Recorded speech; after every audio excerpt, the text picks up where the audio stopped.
ABC խնդրեմ։ Շնորհակալ եմ։ Նիկոլ Փաշինյանին Միացյալ Նահանգների ղեկավարը հրավիրել է Խաղաղության խորհրդին մասնակցելու։ Կարևոր նախապայմաններից մեկն էլ 1 միլիարդ դոլարի ներդրումն է։ Արդյոք ինչպես է պատրաստվում 1 միլիարդ դոլար ներդրումը կատարել կամ կատարելու է թե ոչ, եւ արդյոք ավելի անհրաժեշտ չի Հայաստանի Հանրապետությանը 1 միլիարդ դոլարը, քան Խաղաղության խորհրդի ներդրման համար։ Նախ ձեր նշած պնդումը պետք է մի հատ վերջնականապես ճշտվի եւ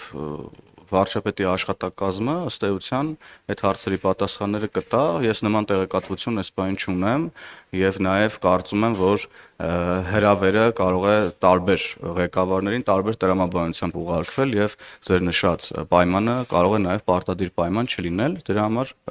ժամանակին, երբ որ կգա ժամանակը, վարչապետի աշխատակազմը դրա մասին անպայմանորեն կծանոթացնի մեր հանրությանը։